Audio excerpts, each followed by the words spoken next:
Olá, sejam bem-vindos ao canal Vem Senhor Jesus. Eu sou Ezequiel Gomes e hoje eu convido vocês a refletir sobre 2 Tessalonicenses capítulo 3. Eu vou fazer uma exposição desse capítulo, refletindo um pouco sobre a questão do absurdo da desobediência à luz do exemplo de obediência. Então pegue aí a sua Bíblia e vamos lá refletir sobre a palavra do Senhor. Claro, isso se você puder e quiser acompanhar a leitura junto comigo, ok? Nos dois últimos vídeos no meu canal, eu fiz uma exposição de 2 Tessalonicenses capítulo 1, depois de 2 Tessalonicenses capítulo 2. Então, com essa presente exposição, a gente completa a leitura expositiva da carta inteira, tá? Eu escolhi uma carta curtinha para a gente poder ter, né, começo, meio e fim, ter um pouco dessa perspectiva de uma narrativa de uma carta de Paulo, uma carta bem interessante, com várias questões polêmicas, bacanas, para a gente refletir. E é importante você também, de repente, comparar 2 Tessalonicenses com outras cartas paulinas, para você perceber algumas coisas interessantes. Em geral, Paulo ele trata uma primeira seção da sua carta um pouco mais doutrinária ou teológica, e geralmente tem uma parte final da carta que é mais ética e contém mais aplicações para realidades práticas. 2 Tessalonicenses é mais ou menos dentro desse padrão, sendo que o primeiro e o segundo capítulos um pouco mais doutrinários, e o terceiro capítulo um pouco mais ético, né? Com algumas implicações práticas interessantes daquilo que Paulo estava ensinando aos Tessalonicenses na sua segunda carta. É importante e interessante também a gente perceber a relação que esta segunda carta tem com a primeira carta aos Tessalonicenses, que cria uma compreensão contextual um pouco mais ampla em relação aos próprios dilemas, né, que Paulo está enfrentando na sua segunda epístola, e não é diferente no capítulo 3. Muito provavelmente, os estudiosos dizem que os tessalonicenses mal compreenderam a ênfase escatológica de Paulo na sua primeira carta em relação à segunda vinda de Cristo. E de alguma maneira não compreenderam que haveria, ou no mínimo poderia haver, uma quantidade maior de tempo entre a primeira e a segunda vinda de Cristo, e estavam ali em meio a um fanatismo religioso, tirando implicações negativas do ensino a respeito da segunda vinda de Cristo, e aí Paulo escreve a segunda carta um pouco para corrigir os rumos do entendimento da igreja em Tessalônica, tá bom? Isso é bastante interessante e alarga um pouco as nossas perspectivas contextuais. Então agora vamos começar a exposição do capítulo 3, vamos começar lendo dos versos 1 até o verso 5. E aqui Paulo diz o seguinte: finalmente, irmãos, orai por nós, para que a palavra do Senhor se propague e seja glorificada, como também está acontecendo entre vós, e para que sejamos livres dos homens perversos e maus, porque a fé não é de todos. Todavia, o Senhor é fiel, ele vos confirmará e guardará do maligno. Nós também temos confiança em vós, no Senhor, de que não só estáis praticando as coisas que vos ordenamos, como também continuareis a fazê-las. Ora, o Senhor conduza o vosso coração ao amor de Deus e à constância de Cristo. Paulo admite que aqui ele entrou na seção final da sua carta. Inclusive com a tradução, com a palavra traduzida do original grego para a ideia do finalmente. Então agora Paulo vai concluir inúmeras questões em função do que ele expôs nos capítulos anteriores, né? Lembrando inclusive que uma carta originalmente não era escrita com esta divisão de capítulos e versículos, né? Essa divisão foi introduzida muitos séculos depois, no contexto inclusive dos estudos bíblicos na França, onde se dividiu a Bíblia, né, em capítulos e versículos, inclusive para facilitar a pesquisa e a busca por um material específico dentro de um corpo literário bastante extenso, né?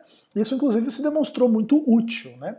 Mas, às vezes, para algumas pessoas não fica claro que as narrativas, por exemplo, de uma carta pequena, como 2 Tessalonicenses, elas são fluídas, e o que marcam as transições entre as diversas, entre aspas, passagens, né, os diferentes temas, são as marcações linguísticas mesmo, né, e essa, por exemplo, é uma delas, né. Então, finalmente, ou seja, diante de tudo aquilo que eu expus até aqui, eu agora, Paulo, gostaria de pedir à igreja dos Tessalonicenses algumas coisas. E o primeiro desses pedidos já nos envolve numa discussão muito interessante. Ele diz: orai por nós. Existe uma má compreensão entre muitos cristãos de que, de alguma maneira, os líderes da igreja, eles têm ou parecem ter uma comunhão especial com Deus em comparação com os membros da igreja. Esse é um desenvolvimento um pouco natural em certo sentido, mas ele é um entendimento que esconde inúmeros enganos, como se a igreja fosse formada de uma hierarquia espiritual e quem está no topo desta hierarquia é privilegiado da parte de Deus, porque Deus ouve as orações destas pessoas, além e acima do que ouve as orações dos mortais, né? Existe toda uma teologia da oração, muitas questões que podem ser pensadas em relação a esse fenômeno, né, da oração de petição e etc., especialmente à luz de onisciência, onipotência, onipresença de Deus, predestinação, um monte de questões interessantes. Mas aqui Paulo pressupõe um sacerdócio de todos os santos e uma não hierarquia espiritual, né? Inclusive, Paulo roga pelas orações dos membros da igreja em seu favor como líder da igreja.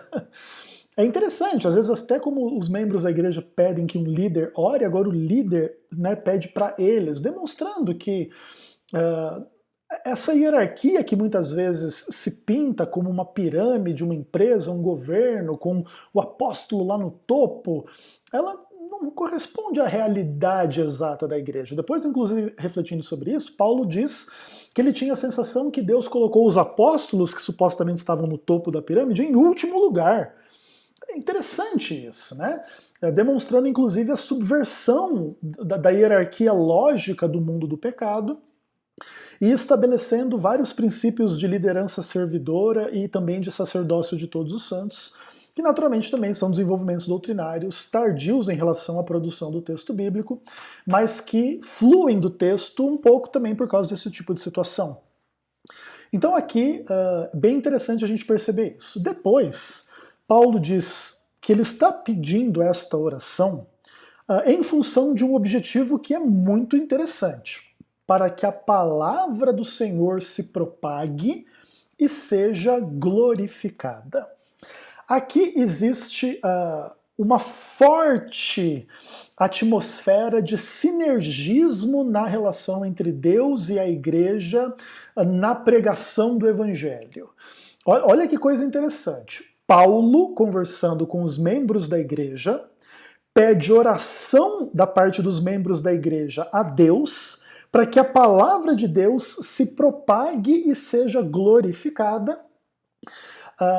mais ou menos dentro, né, do esquema de vida que Paulo tinha como missionário pregador da palavra de Deus. Então, aqui, Paulo não manifesta uma compreensão do tipo assim: Deus tem toda a realidade em suas mãos e ao seu dispor, e ele dispôs as coisas de tal maneira a garantir que a sua vontade seja cumprida, não importa por que meio, de qualquer forma Deus vai triunfar, e tudo é função da vontade de Deus, de maneira que é impossível que seja diferente do que Deus está decretando. Deus decreta tudo, Deus determina tudo, Deus predestina tudo, tudo é imutável, ninguém tem liberdade de fazer nada diferente do que Deus determinou que tais pessoas iriam fazer. Então simplesmente vamos viver e vamos cumprir o que Deus mandou, mesmo porque não teria nenhuma alternativa de fazer nada diferente disso.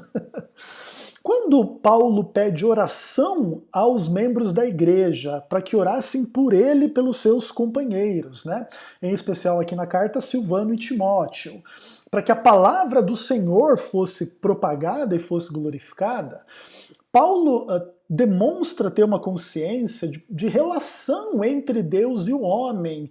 E o homem ora a Deus, e Deus dá a palavra. E a igreja ora pelo líder, e o líder leva a palavra. E nesta relação sinergista entre líderes, membros da igreja, líderes da igreja, Deus e tal, é que o evangelho é propagado. O evangelho não é propagado numa lógica monergista da ação de Deus sobre tudo e todos, né? Inclusive, a gente poderia apelar para consubstanciar esse tipo de afirmação muitas outras passagens de Paulo, né? Provavelmente uma das mais importantes e mais explícitas é 2 Coríntios capítulo 5, verso 18 até o capítulo 6, verso 3. Vou dar uma lida, não vou fazer uma exposição do texto, mas vou dar uma lida só para você compreender a força da lógica sinergista na mentalidade do Paulo que escreveu 2 aos Coríntios e que é o mesmo que escreveu 2 a Tessalonicenses, tá? Pelo menos dentro da nossa compreensão, a compreensão mais tradicional, né? Existem os teólogos crítico-históricos que acreditam que Paulo não escreveu 2 a Tessalonicenses, aí são discussões um pouco secundárias em relação à exposição do texto a que me proponho aqui. Aí aqui em 2 Coríntios capítulo 5, a partir do verso 18, Paulo escreve assim: Ora, tudo provém de Deus que nos reconciliou consigo mesmo por meio de Cristo e nos deu o ministério da reconciliação. Então, o monergista, ele vai ler isso aqui, tudo provém de Deus. Ai, que maravilha, né? Olha que frase bonita, né? O pecado provém de Deus, o mal provém de Deus, a desgraça provém de Deus, o sofrimento provém de Deus, a perdição provém de Deus, toda a desgraça do mundo provém de Deus e tudo mais. Parabéns para os monergistas de plantão. Mas olha que interessante, tudo provém de Deus, que nos reconciliou consigo mesmo por meio de Cristo, e esse Deus nos deu alguma coisa. Ele nos deu o ministério da reconciliação. Olha aqui a lógica sinergista muito explícita, né? Existe um cerne que pertence a Deus e que vem de Deus, que é a iniciativa de Deus, que é poder de Deus, que é a ação de Deus, que faz uma reconciliação que nós não poderíamos fazer, que comanda a situação e que é Deus. Maravilha! Mas esse Deus agora nos dá a nós, seres humanos, o ministério da reconciliação, demonstrando que Deus não conduz a obra do evangelho de forma monergista, exatamente ao contrário, né, do que os calvinistas ensinam. E aí o texto continua a partir do verso 19. A saber, o que é esse ministério da reconciliação? É que Deus estava em Cristo reconciliando consigo o mundo, não imputando aos homens as suas transgressões, e nos confiou a palavra da reconciliação. Aqui então já está o que de expiação ilimitada e universal pelo mundo e pelos homens de uma maneira geral. E é em função desta expiação, desta reconciliação, que não imputa aos homens os seus pecados, é que existe a palavra da reconciliação. De outra forma, os homens seriam unicamente acusados de serem pecadores para terem em perspectiva a condenação. O Ministério da Conciliação trabalha com essas questões, mas com essas questões como tendo sido superadas pela redenção, por isso agora existe reconciliação do homem pecador com Deus. Aí o verso 20 continua: de sorte que somos embaixadores em nome de Cristo, como se Deus exortasse por nosso intermédio. Em nome de Cristo, pois, rogamos que vos reconcilieis com Deus. Aqui o sinergismo se demonstra muito claro, muito explícito e muito interessante. Paulo diz, né, como se Deus, através do nosso intermédio, estivesse exortando. E a exortação é a seguinte: que vocês se reconciliem com Deus. Olha que interessante.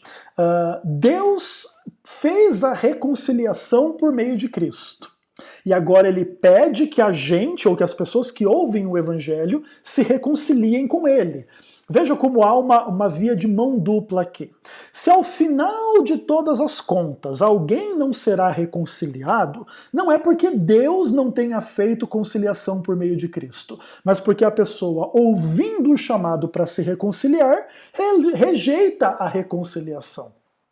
A lógica sinergista é absolutamente evidente, né? E aí Paulo explica o como que Jesus fez tudo isso, a partir do verso 21, aquele que não conheceu o pecado, Deus o fez pecado por nós, para que nele, em Cristo, fôssemos feitos justiça de Deus. Então aqui Paulo revela como é possível, né, essa transição do homem não reconciliado com Deus para o homem conciliado com Deus. É porque aquele que não conheceu o pecado, o único homem sem pecado na face da terra, foi feito pecado por Deus por nós, para que na vida, morte e ressurreição deste homem sem pecado, na fé nesse homem, nós fôssemos feitos justiça de Deus.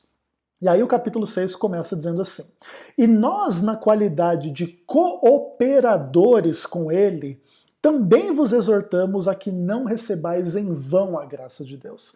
Aqui todo o contexto sinergista de cooperação, inclusive de exortar que alguém não receba em vão a graça de Deus. Olha que interessante, né? E aí ele assim, porque ele diz, eu te ouvi no tempo da oportunidade, te socorri no dia da salvação. Eis agora o tempo sobremodo oportuno, eis agora o dia da salvação. Não dando nós motivo de escândalo em coisa alguma, para que o ministério não seja censurado. Aqui a questão é extremamente interessante, inclusive porque aqui Deus chama o dia da salvação de o dia da oportunidade, né? É interessante como os monergistas calvinistas tentam pintar a fé arminiana, que implica muito mais, de alguma forma, na não salvação automática, irresistível, incondicional lá do calvinismo, mas numa lógica muito mais sinergista, numa interação muito mais profunda, dinâmica e complexa. E aí eles querem pintar a fé arminiana como uma fé completamente absurda, porque nela Cristo não salva, mas dá a oportunidade de salvação, né? Interessante que aqui Paulo faz referência ao tempo da oportunidade, ao socorro no dia da salvação. Então aqui agora, Paulo vai demonstrar, a partir destas palavras, de que a salvação está à disposição de todos, a reconciliação foi feita pelo mundo, pelos homens, não imputando aos homens os seus pecados. Em função disso, quem aceitou esta mensagem do Evangelho se torna um embaixador, e Deus usa esse embaixador para ser intermediário na relação entre eles, e agora Deus mesmo está exortando as pessoas a se reconciliarem com ele, uma vez que ele fez a reconciliação na cruz. A dinâmica sinergista é absolutamente evidente, né? E no final das contas, Paulo entende a responsabilidade por detrás de tudo isso, e ele busca cumprir a sua parte na história toda, não dando motivo de escândalo em relação a esse ministério da reconciliação, né? Essa é uma digressão básica sobre o pensamento de Paulo em relação a um tema bastante importante aqui em 2 Tessalonicenses, que nesse caso específico da segunda carta aos Tessalonicenses, está tratando de um sinergismo muito interessante. A igreja orando por Paulo para que a palavra de Deus se propague, né? É uma lógica profundamente interessante e monergista. E eles assim, como também está acontecendo entre vós. Então, basicamente, o que Paulo está dizendo é: ore para que o que foi feito entre vocês seja feito com outros, entre outras pessoas, em outros lugares. Então, Paulo estava constantemente com os líderes da igreja, com os membros da igreja, orando para pregar o evangelho e alcançar novas pessoas. E aí, Paulo saiu lá de Corinto e foi para Tessalônica, e os coríntios orando por ele, e ele orando pelos coríntios e alcançando os de Tessalônica. Aí o evangelho chega em Tessalônica, eles se convertem dos ídolos para o Deus vivo, eles demonstram amor, obediência, fé, perseverança, e agora Paulo sai de Tessalônica e vai para outro lugar, vai para Filipe, vai para Colosso, vai para onde for. E agora, nas suas correspondências com os Tessalonicenses, diz, então orem por mim para que eu continue pregando e a palavra de Deus continue sendo pregada. Que interessante o sinergismo, né? A palavra que Paulo prega é a palavra de Deus. E aí, a palavra de Paulo é a palavra de Deus? É as duas coisas. Porque agora Deus está usando Paulo, né? E como aconteceu na evangelização dos Tessalonicenses, agora Paulo quer que aconteça na evangelização de outros, até chegar na evangelização do mundo inteiro. E aí Paulo diz assim, que essas orações, elas têm por objetivo que a palavra de Deus seja glorificada e seja espalhada, se propague, né? E também para que os líderes, os membros, os portadores dessa mensagem fossem livres dos homens perversos e maus. Aqui existe uma questão interessante. Aparentemente, Paulo, nesse contexto, entende os homens perversos e maus não como essa doutrina da depravação total, de que todos os homens são perversos e maus, mas ele está tratando com pessoas muito específicas que, ao ouvirem o evangelho e ao perceberem o que está acontecendo nos contextos da pregação, das cidades e tal, iriam ali fazer mal às pessoas que estavam pregando o evangelho. Isso é uma questão interessante também. E Paulo pede oração para que eles pudessem ser livres desses homens, a quem a fé não pertencia, ou aqueles que não tinham fé. Por quê? Porque a fé não é de todos. Mais uma vez, inclusive, demonstrando o sinergismo. Na pregação da fé, Deus não obriga o que ouve a pregação a ter fé. Por isso, a diferença entre quem crê e quem não crê não é que Deus escolheu um para crer e não escolheu o outro para crer. De outra forma, Deus seria um completo monstro, absurdo, inclusive com inúmeras implicações nesse tipo de direção, completamente monstruosas, né? Mas a ideia é que nem toda pessoa responde positivamente. Esses que não respondem positivamente e ainda acrescentam a essa não resposta positiva a maldade, a perversidade, a perseguição, a violência e tudo mais, e Paulo esteve entre perigo entre essas pessoas constantemente, elas demonstram que elas não são da fé, por isso a fé não é de todos.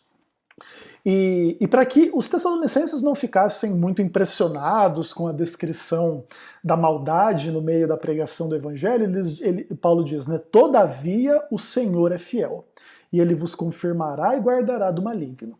E aqui é uma forma bonita de Paulo demonstrar a sua própria confiança em Deus, falando da confiança que ele tinha do que Deus faria na vida dos tessalonicenses. Deus vai confirmar vocês e vai guardar vocês do maligno. Como quem diz, eu também confio que Deus vai me guardar e vai me resguardar aí do maligno e etc. Né? Vai me confirmar e resguardar do maligno. Porque, basicamente, Paulo não se sentia superior aos de Tessalônica. Pelo contrário, ele estava nessa comunhão, chamando de irmão, pedindo oração para que eles pudessem ser livres. E vamos confiar, Deus é fiel, Ele vai nos confirmar, Ele vai nos livrar. E nós temos essa confiança em vós. Olha que legal, né?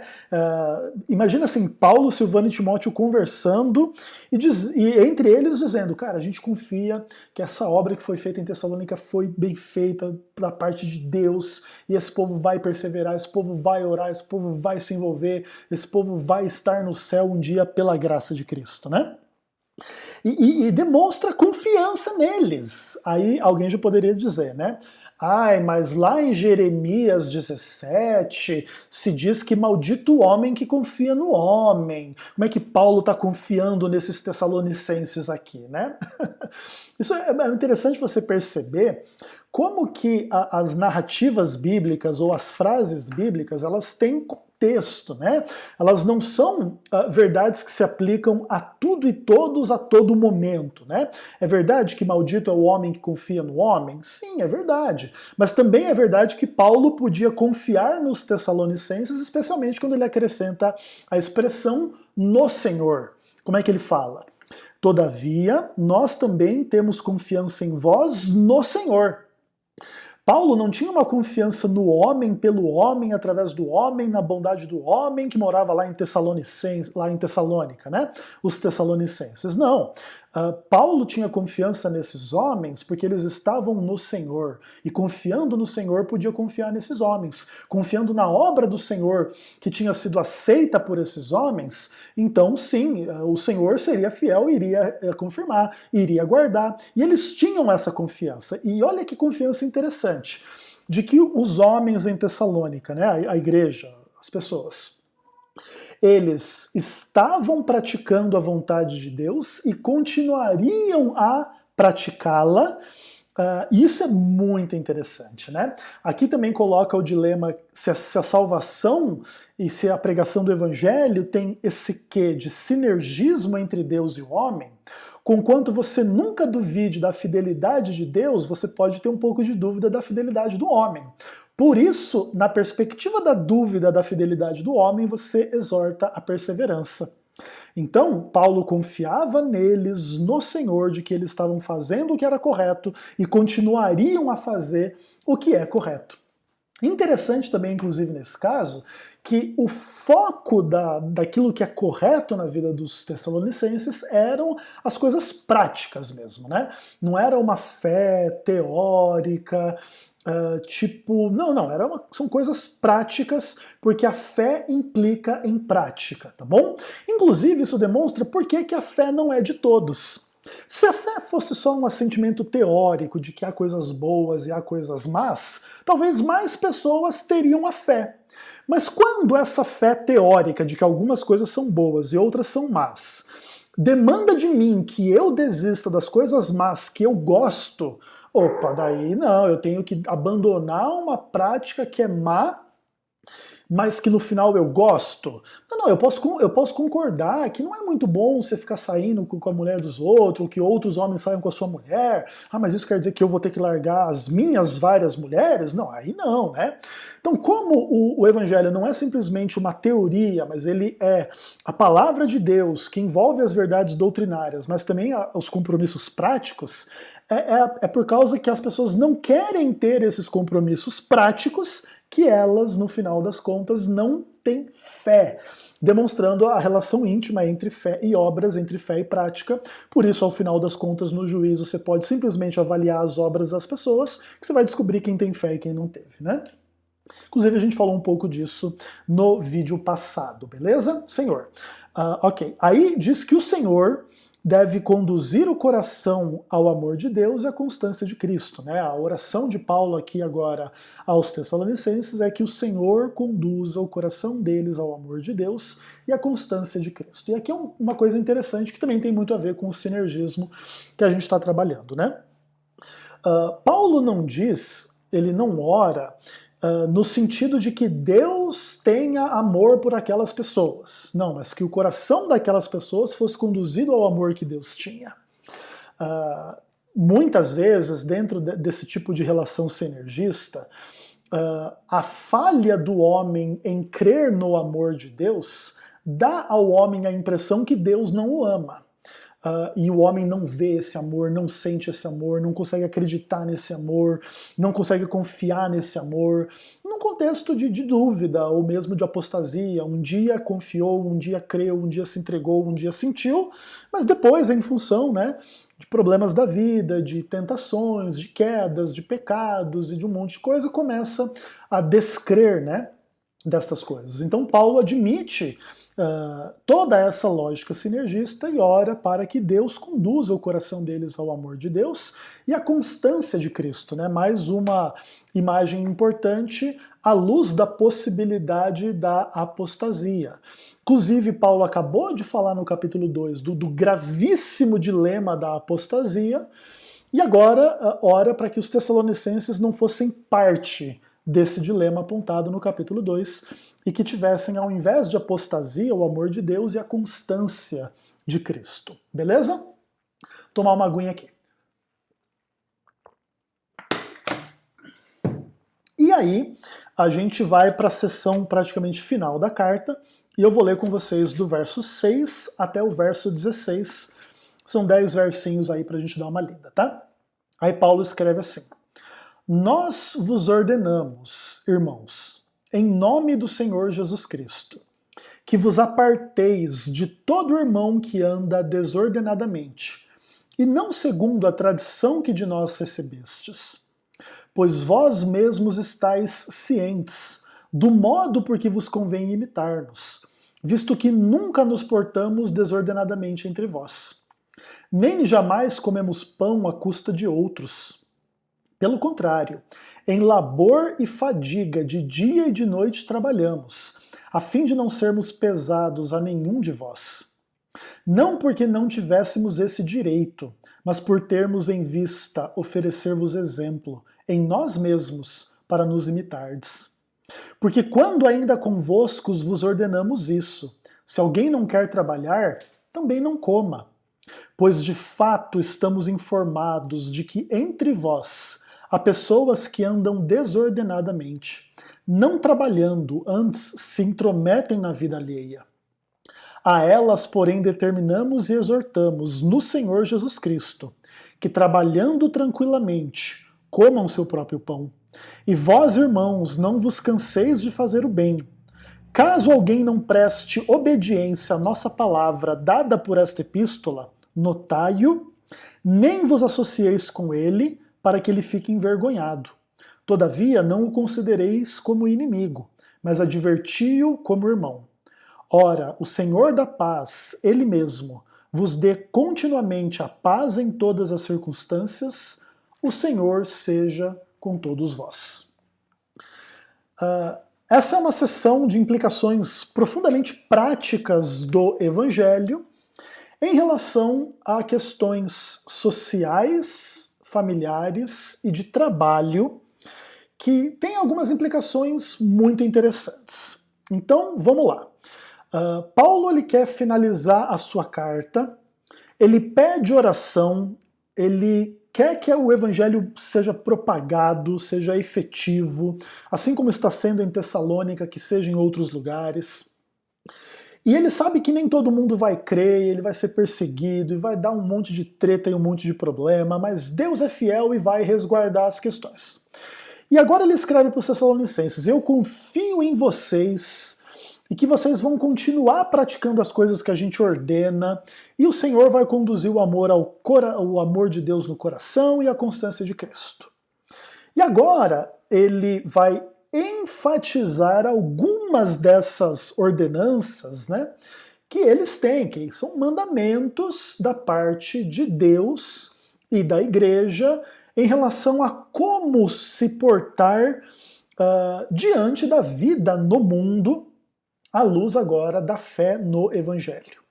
Então, a ideia é que o Evangelho tinha sido pregado aos Tessalonicenses, tinha sido aceito na comunidade que agora é a igreja dos Tessalonicenses, e acontece que nem todo mundo vive da mesma maneira, o que é normal, dada a diferença entre as pessoas em relação gênero, idade, educação, trabalho e um monte de questões.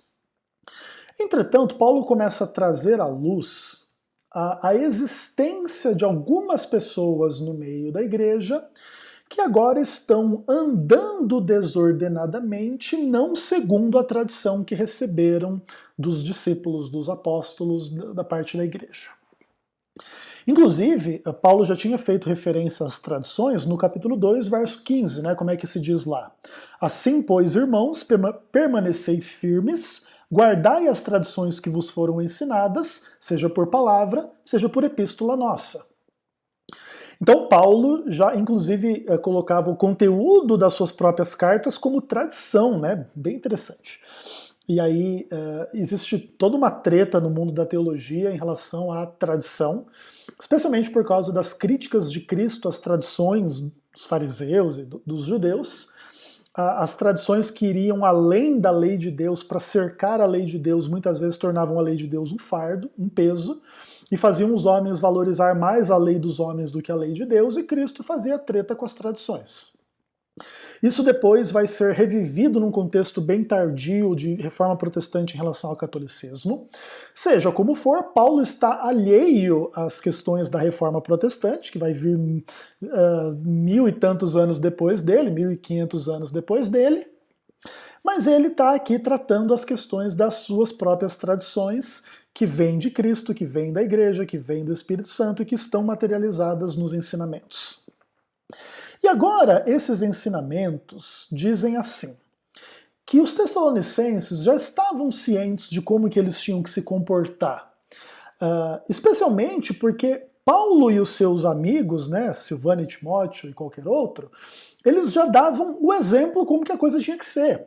Eles chegavam lá dizendo, somos mensageiros de Deus, nos dê dinheiro e sustento e comida, porque estamos acima da humanidade e vocês têm que nos servir. Enquanto nós ficamos aqui lendo a Bíblia e orando, vocês vão lá trabalhar e trazer o fruto do trabalho de vocês para nós?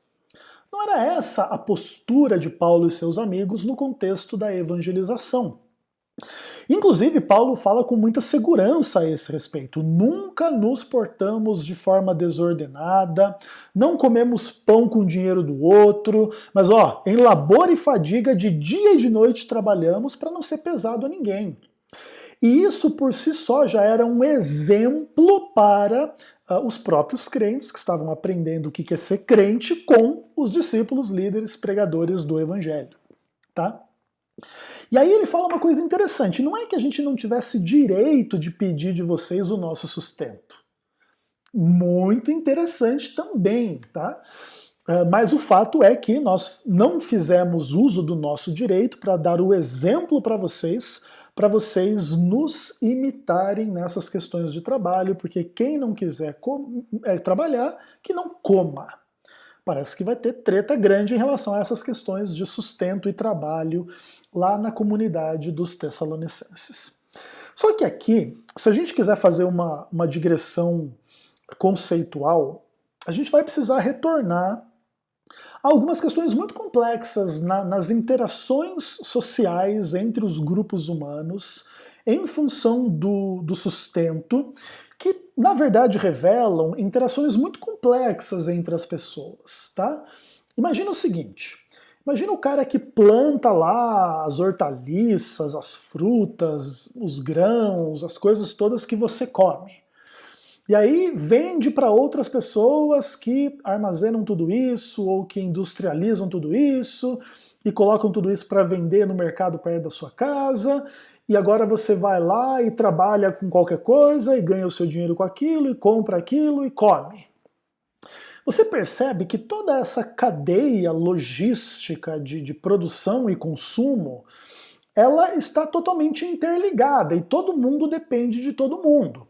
Se você não tiver trabalho para pagar o que você compra no mercado, se o cara do mercado não tiver condições de comprar coisas dos produtores de uma forma geral, sejam coisas industrializadas ou frutos mais da terra mesmo.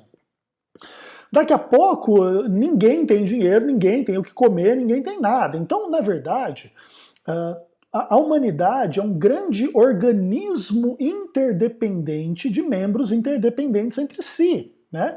E todos dependem do trabalho de todos dependem da cooperação de todos. A lógica sinergista ela não acontece na relação entre Deus e o homem, também na relação entre os homens. Né? Ao final das contas, quais são os mandamentos da lei de Deus no resumo? Amar a Deus e amar ao homem. É a existência de seres reais que se relacionam de forma real com Deus e com uns com os outros e consigo mesmos. E tudo isso, né, nesse sinergismo todo, e cada um tem que fazer a sua parte. E é interessante tudo isso, né? Inclusive isso tem muitas questões em relação à família, né? Quem não quiser trabalhar, que não coma. Então o seu bebê não pode comer nada porque ele ainda não tem condições de trabalhar, né? E claro, isso vai criando umas discussões bem interessantes, tipo, qual é a idade que a pessoa pode começar a trabalhar? Hoje a gente vive numa situação jurídica, social, um monte de coisa, que as pessoas começam a trabalhar legalmente no Brasil aos 16 anos de idade. Na época, aos Tessalonicenses, muito provavelmente, antes disso, as pessoas já estavam fazendo algum tipo de trabalho útil, talvez em contextos aí de plantação de horta, de limpeza no mínimo da casa, assim como também hoje tem crianças menores de 16 anos que podem fazer pequenas tarefas em relação a esse tipo de coisa e já criar um pouco dessa noção de indústria, né? de envolvimento, de trabalho, de um monte de coisas. Mas o importante da gente perceber daqui também é uma coisa importante. Quando Paulo fala quem não quer trabalhar que não coma, naturalmente ele está pressupondo pessoas que podem trabalhar, mas não querem. Que é inclusive o que vai ser explicitamente afirmado nesse contexto do que a gente leu. Estamos informados de que existem entre vocês aqueles que andam desordenadamente, não trabalhando, se intrometendo na vida dos outros, né? E aqui existe uma discussão bastante interessante sobre essas pessoas. Essas pessoas são puramente preguiçosas que não querem trabalhar, ou são fanáticos religiosos que acreditam na absoluta iminência da volta de Jesus e aí já não adianta mais nada, é só sentar e esperar Jesus voltar. Provavelmente o correto seria compreender esse grupo dentro desse fanatismo, não de mera preguiça, tá?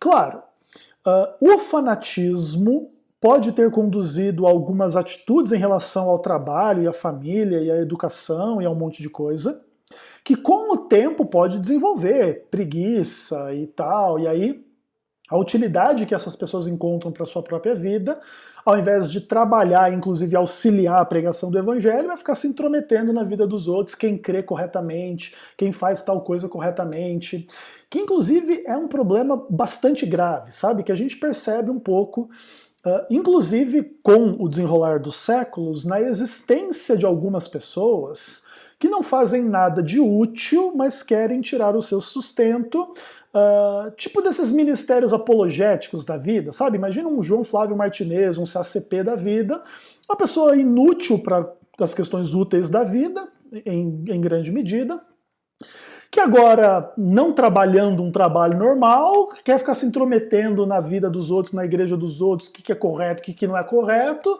e aí, ao final das contas, pedindo oferta para sobreviver e para ganhar dinheiro e para coisas desse tipo, assim, sabe?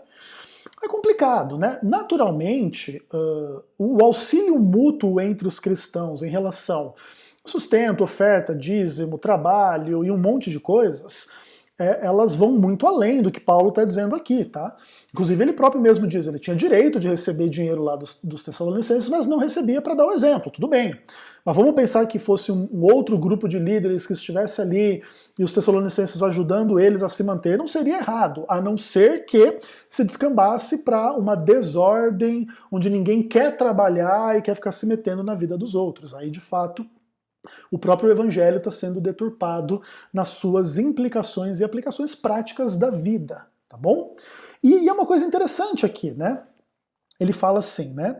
Que a gente exorta as pessoas a trabalharem tranquilamente comendo do seu próprio pão e não cansar de fazer o bem. Se em algum momento esse fanatismo escatológico, religioso, tal, começar a se tornar preguiça e agora não quero trabalhar, não é só porque Jesus está voltando imediatamente, trabalhar cansa. Paulo diz assim, olha, não canse de fazer o bem. Trabalhar é fazer bem? Então não canse, cara, faça, rale, produza, ajude, faça a sua parte, aí você vai comer tranquilamente do seu próprio pão e vai ser abençoado e tal. É muito interessante, né? O evangelho não é uma desculpa para uma vida desordenada, sem trabalho, vivendo às custas dos outros, sendo pesado aos outros. Isso não quer dizer que todos nós não estejamos em interdependência entre nós e que em contextos XYZ de doença, de acidente, ou as pessoas muito jovens, ainda crianças, precisam do auxílio dos outros que trabalham e eles não trabalham, e eles também têm que ter o que comer, porque um dia, senão, eles nunca vão crescer para poder um dia trabalhar também, né? Isso tem a ver tudo com família, com sociedade, com trabalho, e Paulo aqui demonstra que o evangelho não veio subverter a ordem social, pelo contrário, veio trazer ainda mais estímulo e força para as pessoas darem os seus melhores aí nos contextos gerais, nas famílias e no trabalho e etc. E aí, Paulo termina dizendo umas coisas interessantes. Quem não obedeceu o que está sendo dito aqui deve ser, primeiro de tudo, notado, e depois deve se desassociar dessas pessoas, não se deve associar a elas com o objetivo de que elas sejam envergonhadas. Se o trabalho dessas pessoas agora é serem tipo um CACP ambulante, se metendo na vida e na crença dos outros, sem trabalhar e sem fazer nada, quando você desassocia-se dessa pessoa e não ouve mais o que ela tem para dizer, ela fica envergonhada e a própria missão que ela acha que é dela perde o sentido, porque ela não tem a quem ficar dizendo as idiotices dela. Para depois pedir a oferta para sobreviver porque não trabalha. Aí nesse caso é interessante, o objetivo é justamente, inclusive, quebrar o ciclo vicioso que alimenta essas pessoas não fazendo nada, só se intrometendo na vida dos outros sobre assuntos escatológicos e fanáticos a respeito da vinda de Cristo ou de qualquer outra coisa. Tá bom? Só que também é interessante que o Paulo coloca uma coisa interessante, mas não é para considerar essas pessoas como inimigas, mas pessoas que precisam de uma exortação como irmão. Às vezes a gente briga com os nossos familiares de uma forma mais pesada do que com os outros, né? Então, no contexto da família, a gente pode sim discordar e brigar uns com os outros, mas naturalmente os nossos objetivos ao assim fazer é que a pessoa desperte por um problema e mude de postura para, inclusive, sustentar sua família e um monte de questões, tá? E basicamente é isso que Paulo está exortando, a igreja ser uma grande família. E essas dinâmicas, elas são super complexas, né? Perceba que as relações humanas nas igrejas, elas nunca foram fáceis ou simples, né? Algumas pessoas pensam, não, lá na igreja do Novo Testamento tudo era maravilhoso, porque tinha o poder do Espírito Santo. Agora parece que não tem mais poder do Espírito Santo, né, pessoal? O que é mentira, mas alguns têm essa sensação. Mas aqui Paulo, ao dizer todo esse tipo de coisa, já demonstra, né, a necessidade de você perceber no meio da igreja toda uma influência extremamente negativa e ruim, e fanática, e diabólica, e herética, e pessoas querendo se intrometer na vida das outras, não querer trabalhar, e dar mau testemunho em relação ao evangelho e tal. E ainda assim essas pessoas não devem ser tratadas como inimigas, mas advertidas de forma firme como família, né? E aí Paulo diz, né, e o Senhor da paz, Ele mesmo vos dê continuamente a paz em todas as circunstâncias, né? Às vezes o mundo do trabalho, o mundo da sociedade, o mundo da família não é um mundo muito de paz. E Paulo diz que Deus é o Senhor da paz e que ele exorta que Deus, e ele pede, né, ele ora que Deus dê paz continuamente em todas as circunstâncias. Está indo bem no trabalho ou está indo mal no trabalho? Que tenha paz em ambas as circunstâncias. A vida tá fácil ou tá difícil? Que tenha paz em ambas as circunstâncias. Tá doente ou tá com saúde? Que tenha paz em todas as circunstâncias.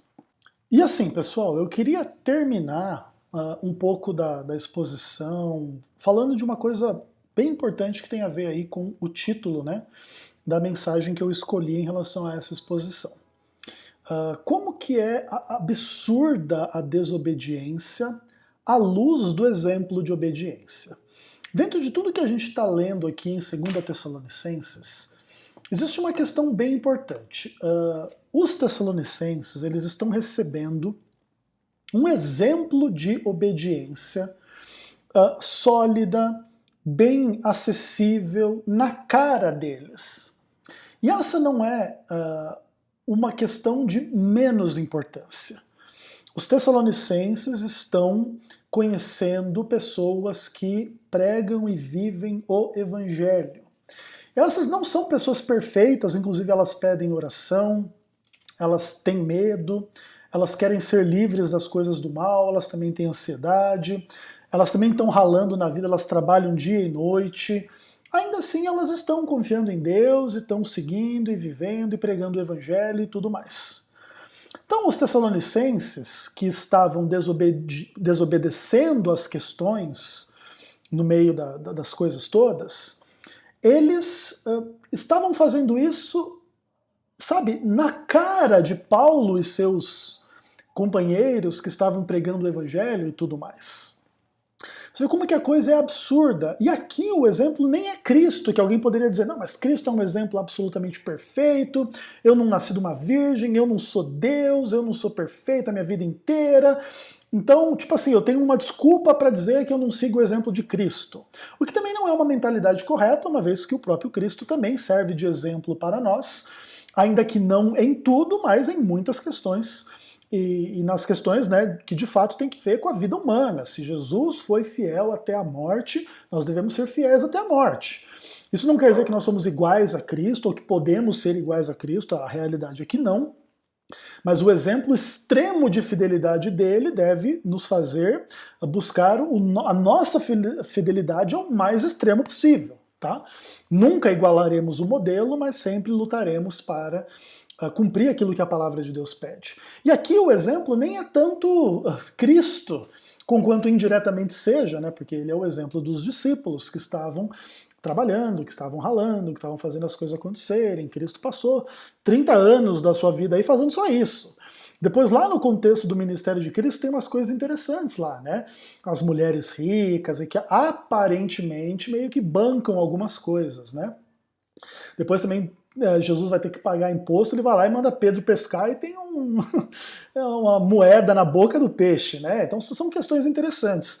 Nem sempre, não sei se servem de total exemplo em função do milagre mesmo e do ensinamento por detrás daquilo tudo. Mas, em grande medida, os tessalonicenses estão aqui sendo confrontados com exemplos possíveis de serem seguidos, na cara deles. E aí se torna muito absurdo que algumas pessoas, em nome da interpretação da segunda vinda de Cristo, não queiram trabalhar, não queiram fazer as coisas acontecerem.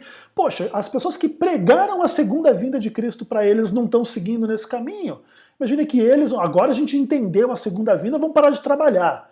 A quem pregou para você não estar fazendo isso, será que você entendeu correto? O que implica a segunda vinda de Cristo? Ao invés de pensar em não trabalhar e se meter na vida dos outros, vá pregar o evangelho. E para isso tem que ter muito trabalho. Para não ser pesado para os outros, você vai ter que trabalhar dia e noite.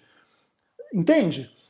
Então o absurdo da desobediência à luz do exemplo de obediência é uma coisa que tem que ser enfatizada, que inclusive fez parte das nossas exposições desde o primeiro capítulo, né? A gente falou do absurdo do sofrimento, depois o absurdo do mal, e agora o absurdo da desobediência à luz destas questões aí dos exemplos de obediência da parte de Paulo e seus companheiros, tá bom? E por fim ele termina, né, versos 17 e 18. A saudação é do meu próprio punho, Paulo. Este é o sinal em cada epístola, assim é que eu assino. A graça do nosso Senhor Jesus Cristo seja com todos vós. Aqui Paulo, mais uma vez, evoca a graça universal sobre todos, né? Não tem calvinismo nenhum em lugar nenhum, graça somente para alguns escolhidos antes da fundação do mundo. Aqui é graça para todos, porque aqui é palavra de Deus, não é calvinismo. E calvinismo não é sinônimo de palavra de Deus. Beleza? Ok? Então com isso a gente termina a nossa exposição da carta aos Tessalonicenses, né, da segunda carta, por completo. Espero que essa exposição tenha sido útil para todos vocês que tiveram o interesse, a paciência para participar, né, desse diálogo que a gente faz em relação à palavra de Deus e consigam, de fato, ao final das contas, perceber a gravidade e a importância de cada um desses assuntos que aqui tratamos, ok? Então, até a próxima e a gente se vê.